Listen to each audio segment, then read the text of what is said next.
Hello students, मैं Suresh top notch classes में आज फिर आपका स्वागत करता हूं। आज से हम 10th क्लास के मैथ्स के चैप्टर्स की सीरीज की शुरुआत करने जा रहे हैं।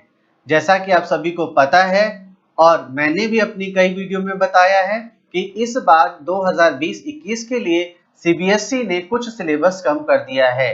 उसी के तहत सीबीएसई ने मैथ्स का फर्स्ट चैप्टर सिलेबस से हटा दिया है। वैसे सीबीएसई ने और भी चैप्टर्स हटाए हैं, उन सभी चैप्टर्स के बारे में हम one by one he discussion करेंगे। तो आइए आज से हम शुरू करते हैं मैथ्स का सेकंड चैप्टर बहुपद। अगर आपको वीडियो अच्छा लगे तो आप इसको लाइक, शेयर और सब्सक्राइब करना ना भूलिए। तो आज से हम चालू करते हैं बहुपद। तो बहुपद क्या होता है, बहुपद कैसे होते हैं, कौन कौन से इक्वेशंस को या समीकरणों को हम बहुपद कहते हैं। तो सबसे पहले क्या है, बहुपद का अगर हम संधि विच्छेद करते हैं, क्या करते हैं, संधि विच्छेद, तो ये हो जाता है बहु जमा पद। बहु का मतलब होता है बहुत से, और ये पद तो पद ऐसे है ही, बहुत से पद, बहुत से पद, यानी कि जब एक से अधिक पद हो, एक से अधिक पद हो, उसको हम कहते हैं बहुपद। जब एक से अधिक पद हो उसको हम क्या कहते हैं, बहुपद। और इंग्लिश में हम इसको क्या कहते हैं, पॉलिनोमियल। पॉलिनोमियल, पॉली का भी मतलब होता है बहुत से और नॉमिनल्स का मतलब होता है टर्म्स, बहुत सी टर्म्स। आइए अब कुछ उदाहरण लेते हैं। उदाहरण एक, उदाहरण एक में मैंने लिखा है यहां पर 2x। तो क्या ये बहुपद है? तो इसका होगा नहीं, ये बहुपद नहीं है। कारण क्या है इसका? इसके जो पद हैं वो सिर्फ एक है, इसलिए ये बहुपद नहीं है। दूसरा उदाहरण लेते हैं, 2x + 2। क्या ये बहुपद है? तो ये बिल्कुल बहुपद है, क्योंकि ये इसमें जो पद हैं वो कितने हैं, 2 हैं। कैसे गिना हमने, इस वाले को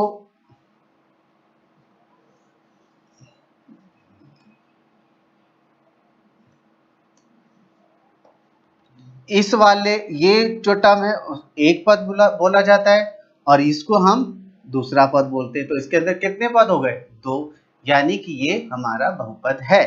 अब हम बात करते हैं तीसरे उदाहरण की तरफ। तीसरा उदाहरण क्या है, x + y + 3। तो क्या ये बहुपद है? जी हाँ, ये भी बहुपद है। कारण क्या है इसका? कारण यह है कि इसके अंदर जो पदों की संख्या है वो 3 है। कैसे हमने गिना, एक ये पद हुआ, एक ये पद हुआ और एक ये पद हुआ। तो ये हमारे टोटल पद कितने हो गए, 3। और परिभाषा क्या कहती है बहुपद की, जब एक से अधिक पद हो तो उसको हम बहुपद कहते हैं। एक पद वालों को बहुपद नहीं कहते। जब एक से अधिक पद होते हैं तभी वो बहुपद कहलाता है। तो इसके अंदर भी 2 पद है तो ये बहुपद हुआ, इसके अंदर 3 पद हैं, ये बहुपद हुआ। अच्छा, 2 पदों को अलग करने के लिए सिर्फ 2 ही साइन इस्तेमाल किए जाते हैं, या तो वो जमा का होगा या वो घटा का होगा। गुणा और भाग का जो साइन होता है वो पदों को अलग नहीं करता है। तो इसके अंदर क्या है, इसके अंदर से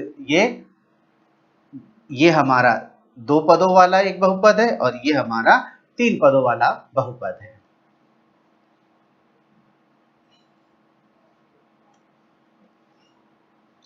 अब हम बात करते हैं चरों के आधार पर। चरों के आधार पर बहुपद, चरों के आधार पर बहुपद। अब इसके अंदर सबसे पहले हम बात कर लेते हैं चर क्या होते हैं और अचर क्या होते हैं। चर और अचर, चर को हम इंग्लिश में वेरिएबल्स भी कहते हैं। क्या कहते हैं? वेरिएबल्स। और अचर को हम बोलते हैं कांस्टेंट। वेरिएबल्स क्या होते हैं? वेरिएबल्स होते हैं इंग्लिश अल्फाबेट का कोई भी लेटर, इंग्लिश अल्फाबेट का कोई भी लेटर हमारा जो होता है वो हम वेरिएबल में उसको कंसीडर करते हैं, मान के चलते हैं। जैसे कि कोई समीकरण ABC से भी चालू होता है, कोई समीकरण आपने देखा होगा XYZ से होता है, कोई समीकरण आपने देखा होगा LMN से होता है। तो ये क्या हो जाते हैं? ये हमारे क्या हैं? वेरिएबल्स। अब दूसरी बात करते हैं हम अचर। अचर को हम क्या कहते हैं? कांस्टेंट, यानी कि जिसकी वैल्यू हर जगह समान होती है। तो ये क्या होते हैं? सभी वास्तविक संख्याएं, सभी वास्तविक संख्याएं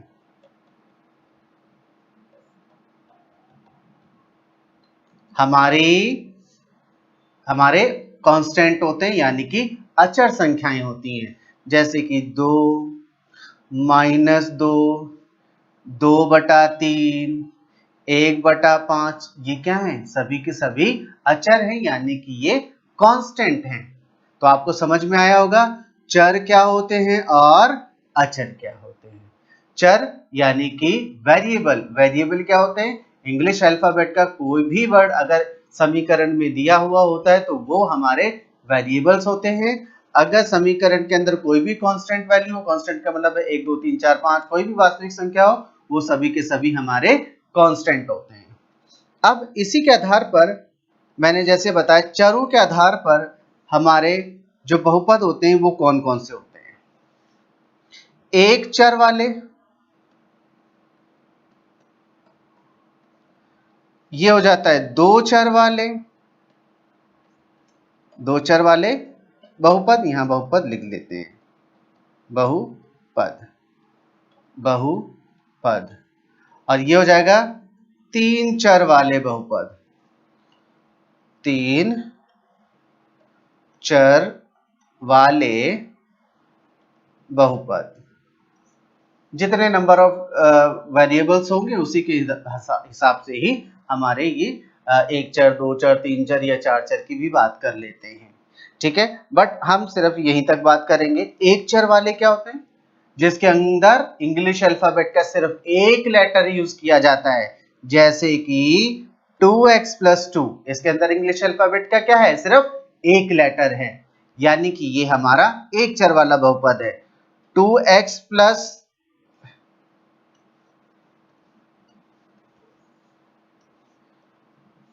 3y + 1, ये हमारा क्या है? एक चर वाला बहुपद है।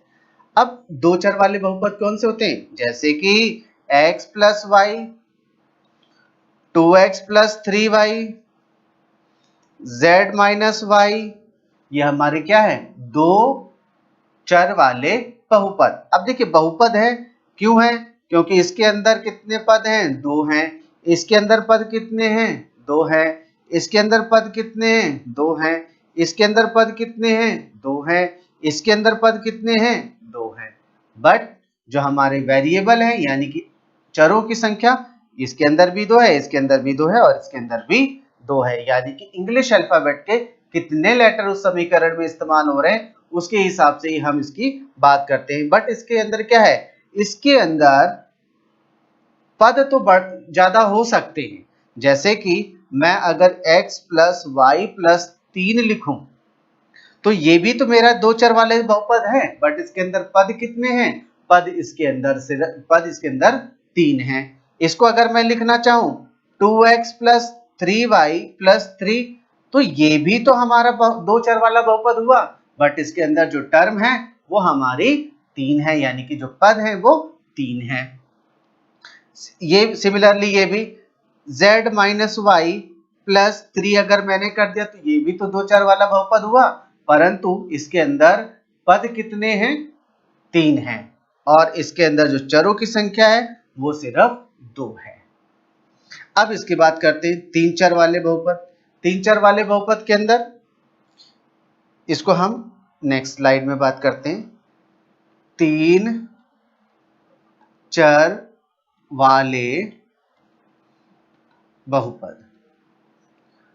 तीन चर वाले बहुपद का मतलब क्या है? जिसके अंदर इंग्लिश अल्फाबेट के 3 लेटर्स इस्तेमाल होंगे, जैसे कि x plus Y plus Z. ये क्या है? तीन चरों वाला बहुपद है, बट इसके अंदर जो पद है वो कितने? 1 2 3 तो पद है। ठीक है।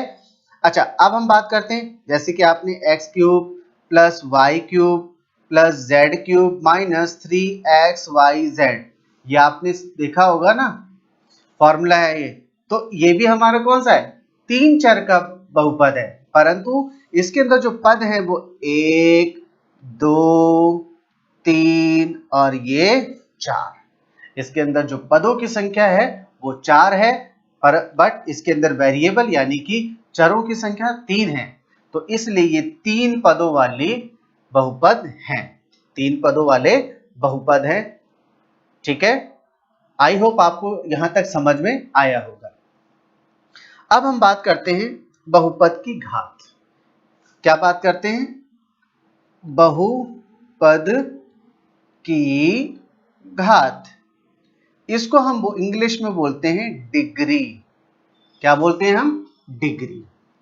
ये क्या होती है? जैसे कि एक समीकरण हम लेते हैं 4x माइनस 2, तो हम डिग्री कैसे देखते हैं? ध्यान से सुनिए।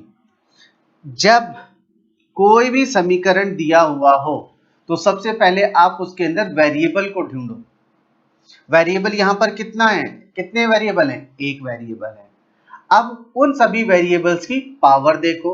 यहां पर जिसके ऊपर कुछ नहीं होता उसके ऊपर क्या होता है? उसके ऊपर एक होता है, और दूसरा कोई भी वेरिएबल दे नहीं रखा, यानी कि इसकी जो डिग्री होगी, यानी कि बहुपद की जो घात होगी वो 1 हो जाएगी। दूसरा एग्जांपल देखो, x square plus 7x plus 10। इसमें मैंने क्या कहा? सबसे पहले आप वेरिएबल्स देखो, यानी कि चरों को देखो कौन कौन से हैं। इसके अंदर x है, ये भी x है, एक चर वाला समीकरण हो गया। अब सभी चरों की ऊपर कौन कौन सी पावर है, कितनी पावर है? यहाँ पर 2 दे रखी, इसके ऊपर कुछ नहीं, उसके ऊपर 1 होता है, यहाँ पर 1। तो इन दोनों में हाईएस्ट कौन सी है? इन दोनों में जो हाईएस्ट है वो 2 है, और वही तो इसकी डिग्री हो जाएगी। अब तीसरा एग्जांपल लेते हैं, 4x cube plus 3x Y plus Y square. तो इसके अंदर कितना हो जाएगा? इसके अंदर भी सबसे पहले देखिए वेरिएबल कितने हैं इसके अंदर? वेरिएबल x है और y है, 2 वेरिएबल हो गए। ठीक है। अब हर एक की पावर देखते हैं, सभी वेरिएबल्स की पावर। इसके ऊपर 3 है, इसके ऊपर 1 है, इसके ऊपर 1 है, और इसके ऊपर 2 है। तो इन सभी में हाईएस्ट कौन सा हुआ? देखिए ये मल्टीप्लाई में है, x और y 1 और 1, और मल्टीप्लाई में पावर हमेशा ऐड हो जाती है। ये कितना हो जाएगा? 2। अगर हम डिग्री ऑफ द टर्म की बात करेंगे, ठीक है, तो अभी हम इसकी बात नहीं कर रहे हैं, हम ये सिर्फ ये ले रहे हैं डिग्री निकालने के लिए। तो हम क्या कर रहे हैं? ये हमारी हाईएस्ट पावर 3 हो गई, तो यहाँ पर जो डिग्री की बात आ जाएगी वो हो जाएगी 3। डिग्री कितनी हो जाएगी? 3। तो आपको क्या ध्यान रखना है? सबसे पहले इक्वेशन में कौन कौन से वेरिएबल दे रखे हैं, पहले नंबर पे। दूसरा स्टेप क्या करेंगे? उन सभी वेरिएबल्स के ऊपर कौन कौन सी पावर है या कितनी कितनी पावर है। अब आप जो भी पावर होंगी उन सब में से जो हाईएस्ट पावर होगी वही उसकी डिग्री होगी, यानी कि बहुपद की घात होगी। ठीक है। अब हम बात करते हैं बहुपद की घात के आधार पर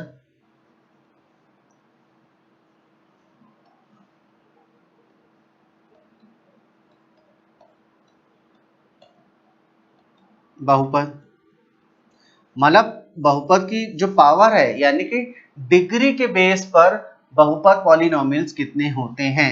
तो इसके अंदर हमारा है सबसे पहला है रैखिक बहुपद, दूसरा है द्विघाती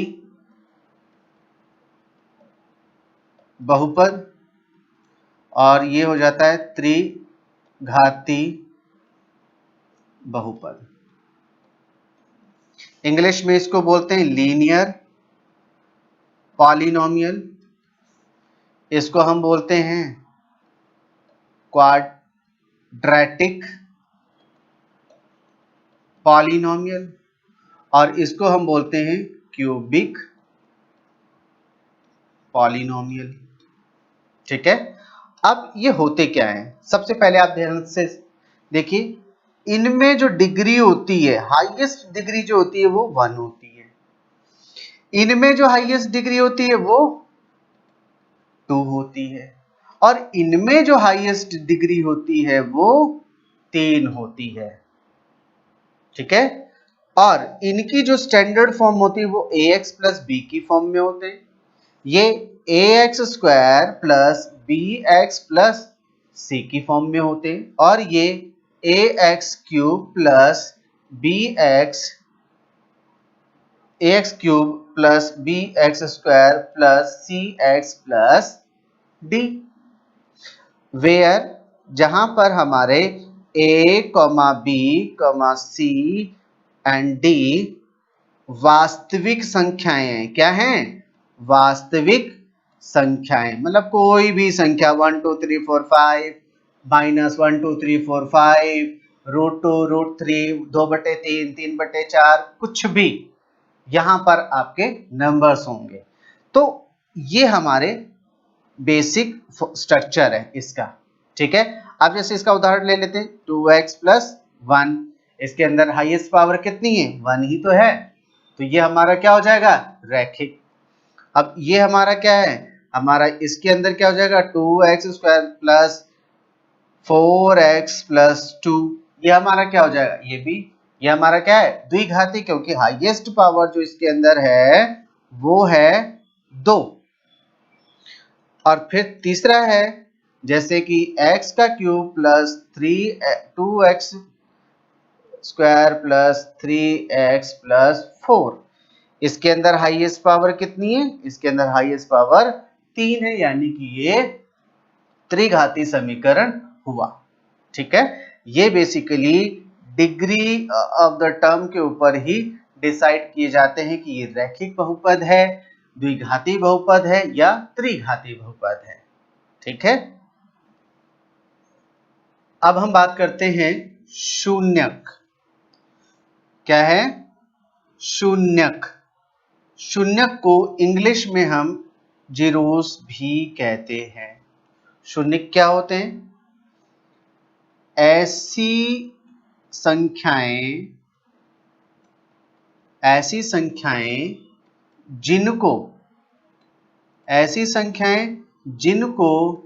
बहुपद में रखने पर बहुपद का मान 0 हो जाता है। ऐसी संख्याएं जिनको बहुपद में रखने पर बहुपद का मान 0 हो जाता है, यानी कि 0 हो जाता है, उसको हम कहते हैं शून्यक यानी कि जीरोस। सबसे पहले एक हम उदाहरण लेते हैं। माना कि एक बहुपद है px is equals to X square minus 3x minus 4। ठीक है, तो अब हम क्या करते हैं, एक हिट एंड ट्रायल मेथड होता है। हिट एंड ट्रायल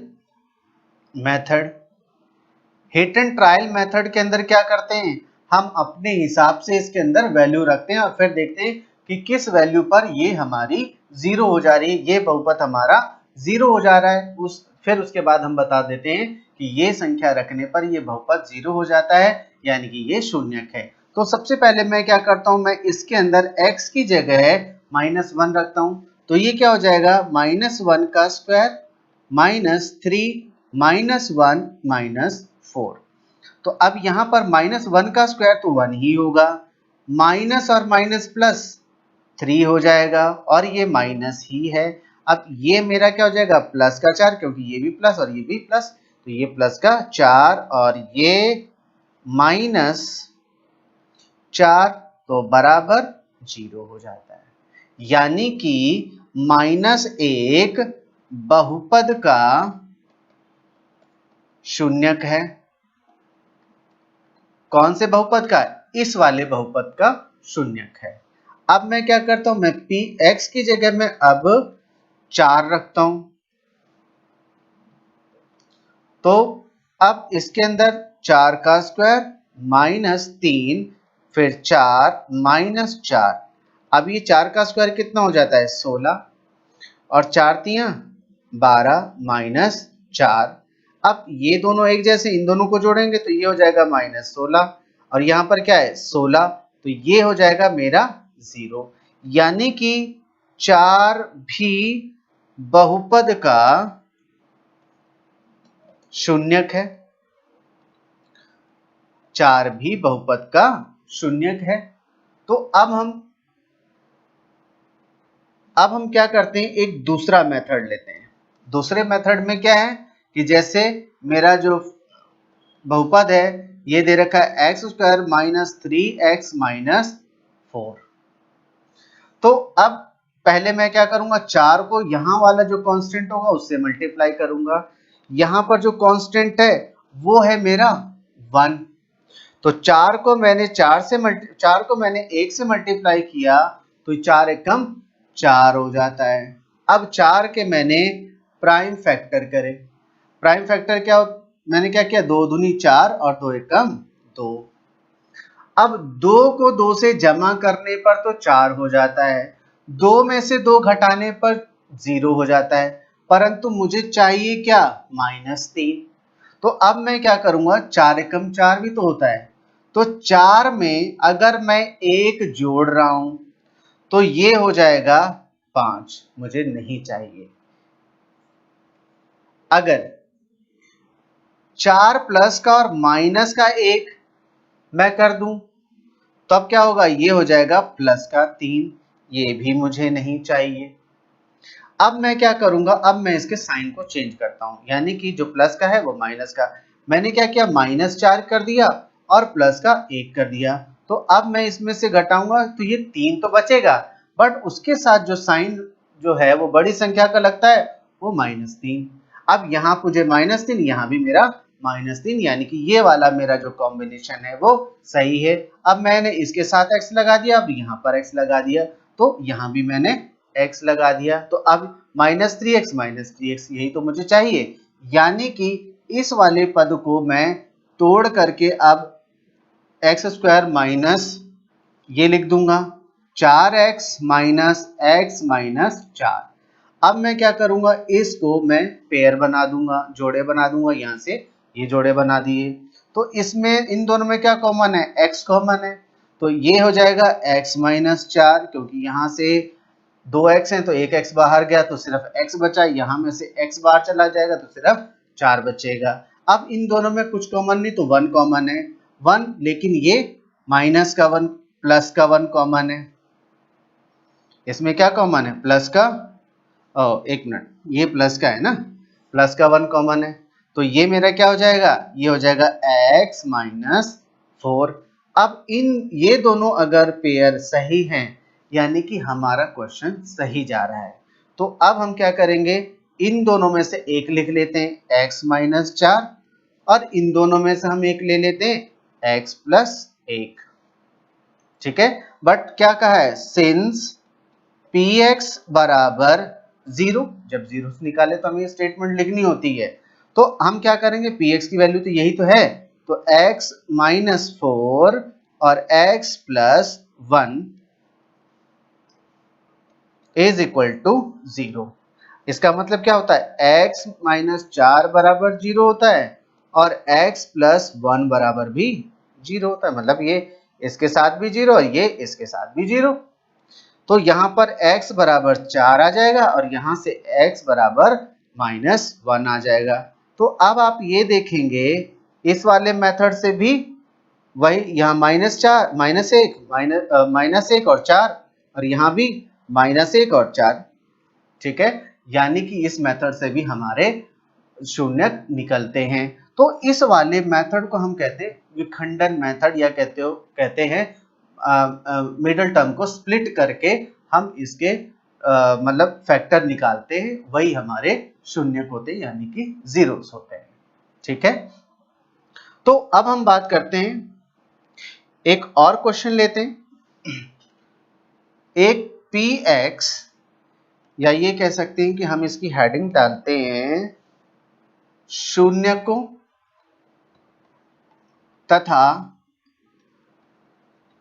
गुणांकों के बीच संबंध, ये हम कर रहे हैं।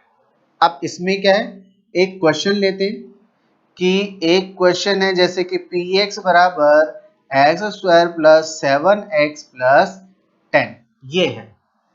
अब हम क्या करेंगे, सबसे पहले तो हमें जीरोस ही निकालने, शून्यक निकालने, तो 10 को इससे मल्टीप्लाई करेंगे। यहाँ पर क्या है, यहाँ पर 1 है, क्योंकि जिसके आगे कुछ नहीं लिखा हुआ होता उसके आगे 1 होता है हमेशा, वेरिएबल के आगे यानी कि चर के आगे। तो यहाँ पर ये हो जाएगा। अब मैंने क्या किया, इसको फैक्टराइज कर दिया। 10 के क्या होंगे, 5 दूनी 10 और 2 एकम 2। अब क्या होगा, 5 में अगर मैं 2 जोड़ूंगा तो ये 7 बनेगा, प्लस का 7, क्योंकि ये भी प्लस ये भी प्लस। ठीक है, और वही तो मुझे चाहिए। तो ये क्या हो जाएगा, x², इसको मैं क्या लिख सकता हूं, इसको मैं लिख सकता हूं 5x जमा में 2x जमा में 10, सिर्फ इसको, बाकी ये और ये जो टर्म है वो एज इट इज ही रहेंगी। अब इन दोनों का मैंने पेयर बना दिया, इन दोनों का एक पेयर बना दिया। तो अब इन दोनों में से क्या कॉमन है, इन दोनों में से x कॉमन है। जब एक x बाहर आ गया तो यहाँ पर सिर्फ एक x बचेगा, जब यहाँ से x बाहर आ गया तो यहाँ सिर्फ 5 बचेगा। अब हम बात करते हैं इस पेयर की, इन दोनों में क्या कॉमन है, इसमें 2 कॉमन है और ये फिर x जमा, जब यहाँ से 2 बाहर आ गया तो यहाँ सिर्फ x बचेगा, यहाँ से जब 2 बाहर चला जाएगा तो यहाँ 5 बचेगा, और ये पेयर हमारा सही है, यानी कि सेम है, तो सही है।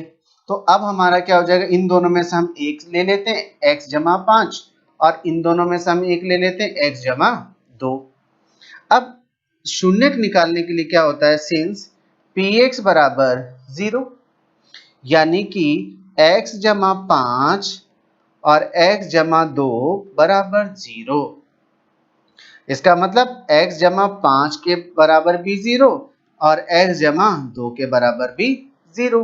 ये हो जाएगा x बराबर -7, सॉरी ये प्लस का 5 है, उधर जाकर के माइनस का 5 हो जाएगा, और ये हो जाएगा उधर जाकर के माइनस का 2। ठीक है, अब हम संबंध की बात करते हैं।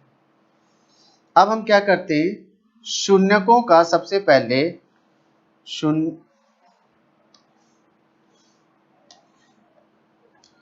शून्यकों का योगफल निकालते हैं।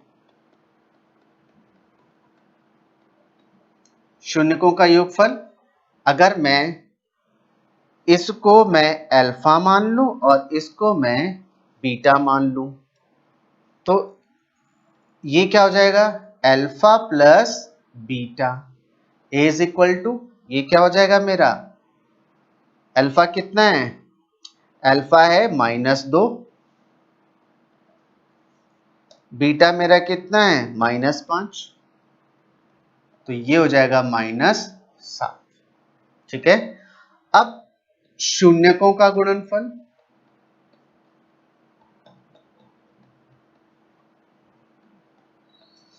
यानी कि अल्फा मल्टीप्लाइड बाई बीटा, पहला तो मेरा अल्फा है, बीटा दूसरा शून्यक है, तो ये हो जाएगा -2 मल्टीप्लाइड बाई -5, तो ये हो जाएगा माइनस माइनस प्लस 10, 5 दूनी 10। ठीक है, अब हम जांच करते हैं। जांच में कैसे? सबसे पहले अब यही मुझे वेरीफाई करना है कि ये दोनों चीजें सही हैं या नहीं सही हैं। तो अब मैं फिर से लिखूंगा शून्यकों का योगफल, यानी कि अल्फा जमा बीटा। इसके लिए एक फॉर्मूला होता है माइनस एक्स का गुणांक। अगर वो x की टर्म्स में दे रखा है तो x का गुणांक, अगर y में दे रखा है तो y का, अगर z का, जो भी दे रखा होगा उसी का ही गुणांक लिखा जाएगा। और यहां पर x स्क्वायर का गुणांक। अब यहां पर क्या करते हैं, सबसे पहले हम माइनस लगा लेते हैं, फिर ब्रैकेट। अब यहां पर क्या कहता है, x का गुणांक। क्या कहता है? x का गुणांक। अब पीछे क्वेश्चन में आएंगे, x यहां पर यहां है, x का गुणांक क्या है? 7। x का गुणांक क्या है? 7। तो मैं क्या करूंगा, यहां पर 7 लिख दूंगा। और x स्क्वायर का गुणांक, इसमें x स्क्वायर का गुणांक कितना है? 1 है। तो मैंने क्या किया, यहां पर 1 लिख दिया। तो ये हो जाएगा -7/1, यानी कि -7। ठीक है, अब आप देखेंगे कि ये -7 यानी कि ये योगफल और ये -7 ये योगफल दोनों बराबर है, यानी कि हमारा ये तरीका या ये क्वेश्चन सही है। अब हम करते हैं शून्यकों का गुणनफल। शून्यकों का गुणनफल अल्फा गुणा में बीटा। ठीक है, इसका जो फॉर्मूला होता है वो होता है अचर पद। अचर पद किसको कहते हैं? जिसके साथ कोई भी एक्स वाई जेड ना लिखा हुआ हो, लगा हुआ हो। एक्स स्क्वायर का गुणांक,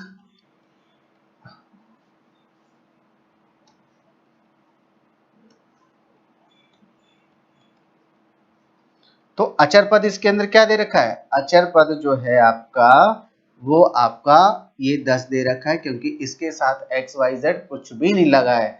तो ये आपका अचर पद हुआ 10 बटे में एक्स स्क्वायर का गुणांक, तो यहाँ पर एज यू नो 1 है, तो ये हो जाएगा 1।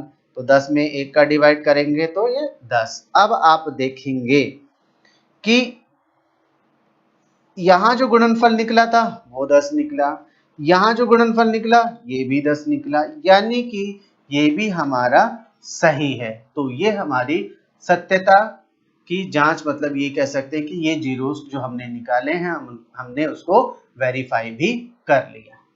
ठीक है, अब हम एक क्वेश्चन और लेते हैं।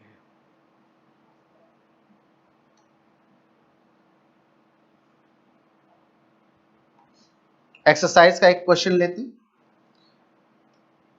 इसमें पहला ही क्वेश्चन ले लेते हैं। पहला क्वेश्चन है एक्स स्क्वायर -2x - 8। ठीक है, तो सबसे पहले हमने क्या करना है, हमने इसको px की फॉर्म में लिख देना। px is equals to X square -2x - 8।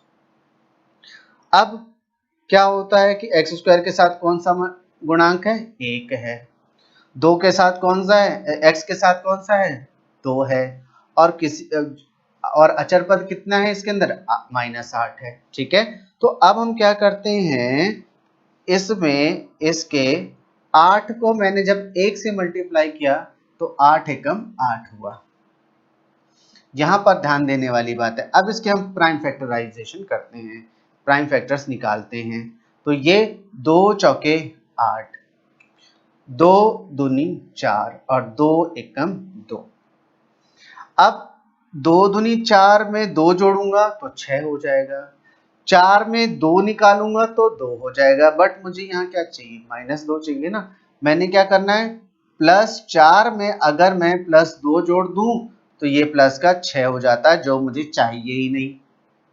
अब क्या करूंगा, +4 में माइनस का 2 निकाल लूंगा, बचेगा क्या? प्लस का 2। ये भी मुझे नहीं चाहिए। मुझे चाहिए क्या? मैं -4 कर देता हूं और प्लस का 2 कर देता हूं, तो मुझे चाहिए तो -2 ना। अब -2 आ गया। अब यहाँ क्या है, x है, यहाँ भी x लिख दो, यहाँ भी x लिख दो, यहाँ भी x लिख दो, और ये -2x और ये -2x सेम हो गया। अब मैं क्या करूंगा, ये जो मध्य पद लिखा था इसको मैंने स्प्लिट करके इस फॉर्म में लिखना है। तो ये कैसे आ जाएगा, ये x² ऐसे का ऐसे ही, पहले क्या हो जाएगा -4x, दूसरा क्या दे रखा है +2x और -8, 8 एज इट इज। अब इन दोनों के मैंने पेयर बना दिए, जोड़े बना दिए। अब इन दोनों में क्या कॉमन है, इन दोनों में x ही तो कॉमन है। तो यहां जब x के 2 थे और एक x बाहर आ गया तो यहाँ सिर्फ x बचेगा। यहाँ पर 4x था, x बाहर आ गया तो सिर्फ यहाँ पर 4 बचेगा। और यहाँ पर जमा, अब ये 2 और यहाँ पर 8, 2 के पहाड़े में 8 आता है, ठीक है। तो मैं क्या करूंगा, 2 बाहर ले लूंगा, तो यहाँ पर क्या बचेगा, सिर्फ x बचेगा, और यहाँ पर 2 चौके 8। अब आप देखेंगे कि ये दोनों टर्म हमारी सेम आ गई, यानी कि हमारा जो सॉल्यूशन है वो सही है। तो अब हम क्या करेंगे, इन दोनों में से हम एक ले लेते हैं, x - 4, एक ये ले लिया, और इन दोनों को एक जगह लिख दिया, x जमा में 2। अब क्या होता है, since px is equal to 0 है ना, तो अब हम क्या करेंगे, x - 4, px की जो वैल्यू है वो क्या, x - 4 और x + 2 बराबर 0। इसका मतलब क्या हुआ है, x - 4 बराबर भी 0 और x + 2 बराबर भी 0। तो ये क्या हो जाएगा, x इज इक्वल टू, ये उधर जाएगा प्लस का हो जाएगा तो प्लस का 4, ये x ये प्लस का उधर जाकर के माइनस का हो जाएगा, माइनस का 2। तो ये हमारे शून्यक आ गए, यानी कि जीरोस आ गए। अब हम क्या करते हैं, शून्यकों का योगफल निकालते हैं, शून्यकों का योगफल। पहले शून्यक को, इसको मान लो मैंने अल्फा मान लिया और इसको मैंने बीटा मान लिया, तो क्या हो जाएगा, अल्फा जमा बीटा। तो ये हो गया मेरा, अल्फा कितना है मेरा, अल्फा है प्लस का 4 और बीटा है -2, तो ये क्या आ जाएगा 2 प्लस का 2। अब हम बात करते हैं शून्यकों का गुणनफल, शून्यकों का गुणनफल, शून्यकों का गुणनफल यानी कि अल्फा इंटू बीटा। तो ये क्या हो जाएगा मेरा, अल्फा इंटू बीटा, अल्फा कितना है 4 है और बीटा मेरा कितना है -2, तो ये हो जाएगा -8, ठीक है। अब मैं इसकी जांच करूंगा कि जो मैंने निकाला है वो सही है कि नहीं सही है। तो अब मैं क्या करूंगा, अब दोबारा से मैं शून्यकों का योगफल निकालूंगा, शून्यकों का योगफल, शून्यकों का योगफल अल्फा जमा बीटा। तो इसके लिए अब मैं फॉर्मूला अप्लाई करूंगा, माइनस ब्रैकेट स्टार्ट करके यहां पर x का गुणांक। अब देखिए यहां पर अगर x दे रखा है, जैसे कि ये जो इक्वेशन है वो x की फॉर्म में दे रखी है, इसलिए x का गुणांक। अगर जैसे ये s की इक्वेशन दे रखी है तो इसमें s का गुणांक बोलते हैं, बोलेंगे। अगर ये u दे रखा है जैसे, तो इसमें हम u का गुणांक बोलेंगे। यहाँ t दे रखा है तो t का गुणांक लिखेंगे। जो भी वेरिएबल दे रखा होगा हमें उसी फॉर्म में ही लिखना होता है। तो ये क्या हो जाएगा, माइनस ब्रैकेट में x का गुणांक और फिर हम लिखेंगे x divided by x square का गुणांक।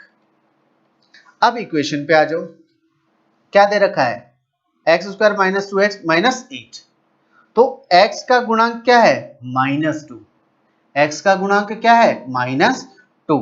तो अब मैं क्या करूंगा, सबसे पहले क्या किया, माइनस साइन तो यही लगा दिया। अब यहां पर -2 क्योंकि वो x का गुणांक है, डिवाइडेड बाई यहां पर x स्क्वायर का गुणांक कितना है 1 है, तो मैंने क्या किया यहां पर 1 कर दिया, और माइनस माइनस प्लस हो जाएगा, प्लस का 2/2 यानी कि 2 हो गया।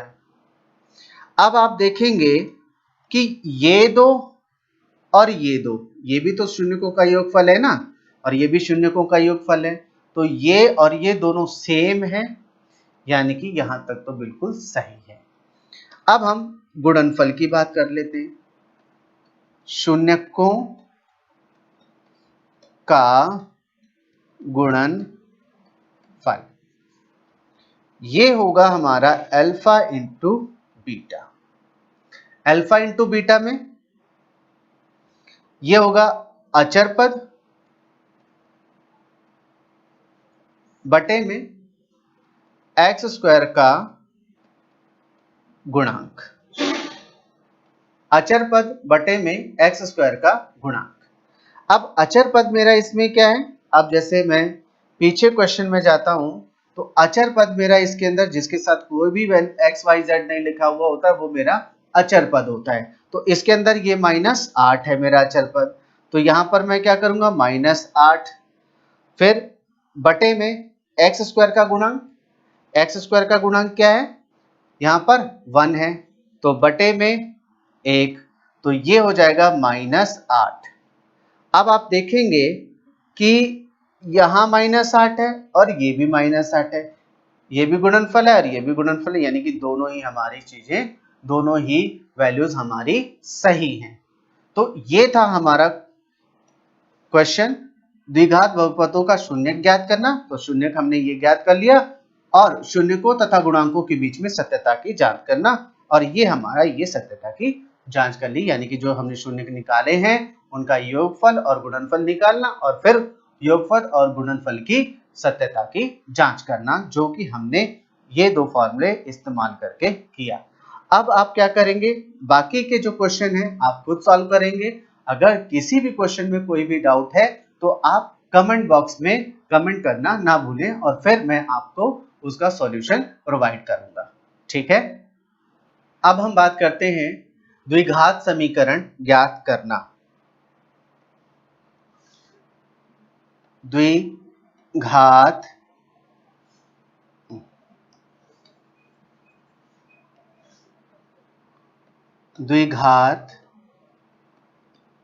समीकरण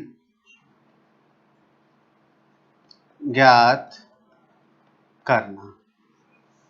ठीक है, तो सबसे पहले क्या होता है, द्विघात समीकरण के लिए हमें दो चीजें जरूर दी हुई होंगी। सबसे पहला दिया हुआ होगा शून्यकों का योगफल, शून्यकों का योगफल ये गिवन होगा, और शून्यकों का गुणनफल, शून्यकों का गुणनफल, ये दो चीजें हमें द्विघात समीकरण निकालने के लिए दी हुई होंगी।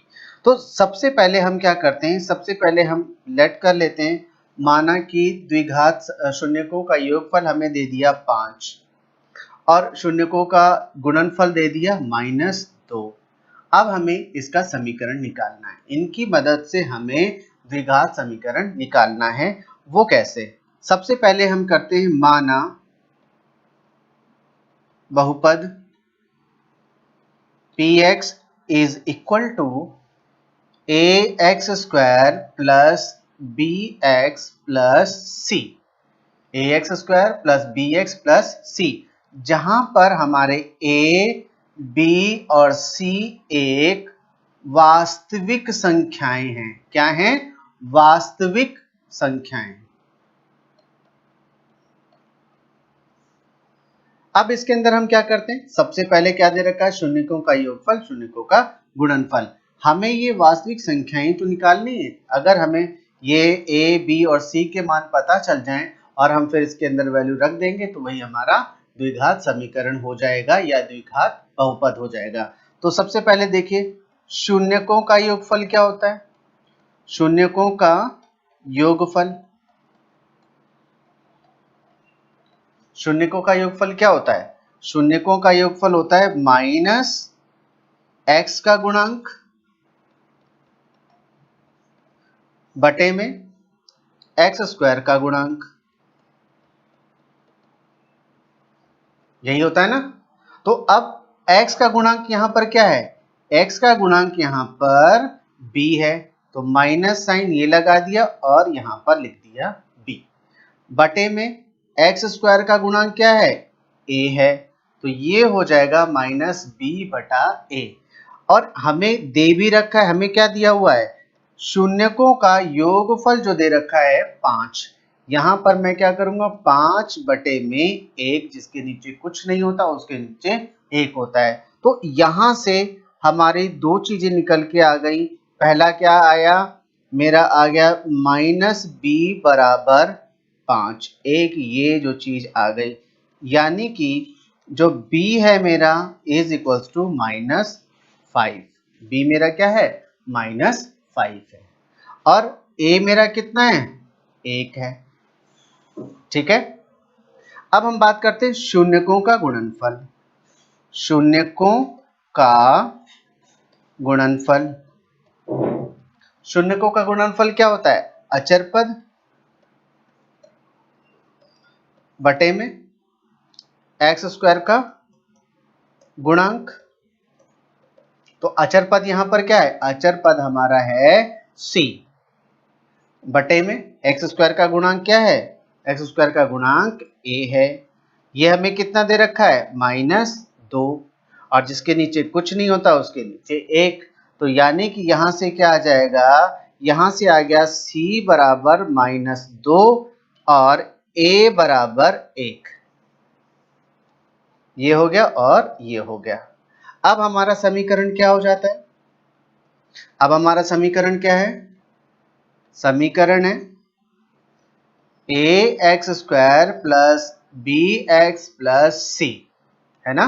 तो अब a की जगह a का मान मेरा कितना है, 1 है, यहां पर 1 लिख दिया और x square as it is, plus b कितना है, b का मान -5 है, तो यहाँ पर -5 और मल्टीप्लाई में x, और c मेरा कितना दे रखा है, -2, तो यहाँ पर आ गया -2। अब मैं क्या करूंगा, x एकम x square plus minus minus x -2। तो ये मेरा एक द्विघात समीकरण कह लो, द्विघात बहुपद कह लो, ये मेरा आ गया।